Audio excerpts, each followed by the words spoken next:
Hello, RetroBro here, give you another competitive Pokemon moveset. Today I'm using a Pokemon that everyone sleeps on, including myself until I learned about this recently, so I had to share this information with you. The mighty Tauros. Yeah, he's actually RU, which is very true, but he's a lot stronger than what everyone thinks, and I plan to share that all with you today.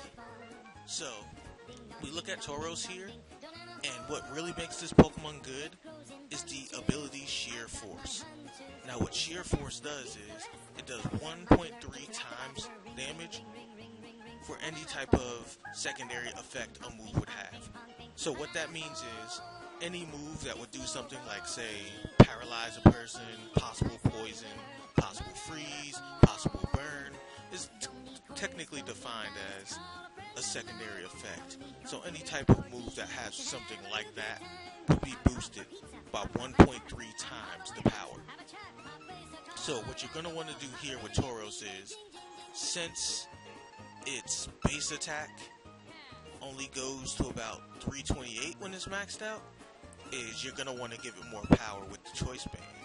So you put a Choice Band on it and you get 1.5 times that power added to your 328. Then you want to max it out in speed, because Tauroses are extremely fast. If you look right here, you'll see that the base speed is 110.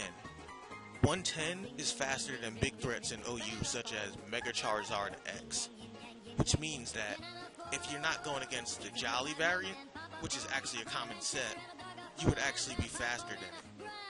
But here's the interesting part.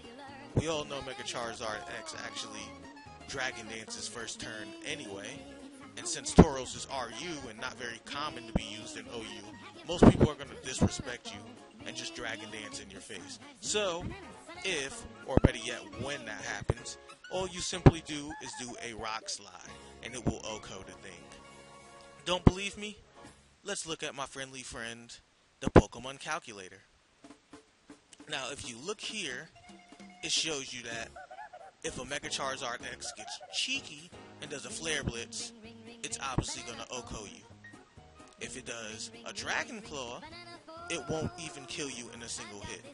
But like I said, we all know that Mega Charizard X starts for the sweep, so he goes for the Dragon Dance. So, when he Dragon Dances, and it's your turn to go, you do a Rock Slide. It's going to be 106.3% damage, which is a 37.5% chance of OHKO, which is actually not too bad. It's not the highest chance, but for an RU Pokemon, that is amazing. On top of that, chances are, if you're playing an OU and you're going against a team that has a Charizard, you're probably going to have the Stealth Rocks out anyway. And as you know, when we add Stealth Rocks to the equation, it becomes 62.5% chance of OHKO. Almost guaranteed. For an RU Pokemon, that is amazing.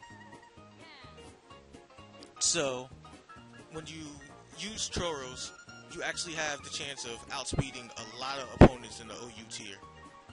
The only real exception is the Charizard X if it's Jolly, of course, and the Talonflame for the most part. But with a 110 base speed and maxing out your investment, you're going to outspeed practically everything.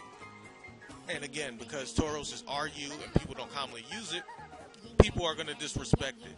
They're not going to know how to handle it, they're not going to know how to fight it, and unless they take the time to do the math and data you, they're not going to know your base speed is 110. Now, let's talk about the movesets a little bit. I threw on Earthquake only for coverage.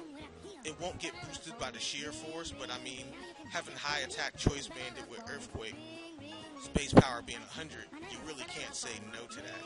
I mean, that's good coverage for poison types, which are really common because, you know, fairies are running around left and right. It's really good for fire types that don't fly. And in OU, Heatran is a real threat that's common. People play Heatran all the time. And Heatran is actually fire and metal, so it's 4 times effective to have the Earthquake its He's out. Now, another move, and this is actually one of the most important moves in my opinion that you teach Tauros, is Facade. And the reason you teach a Facade is because Facade doubles in power if you're burned, poisoned, or paralyzed. So this move actually has a secondary effect, which means that sheer force will give it the 1.3 times damage. On top of that, if someone sees how strong the Tauros is as a physical attacker, they may want to burn it. So, if you get burned, Facade will now double the power, almost making the burn perp practically useless.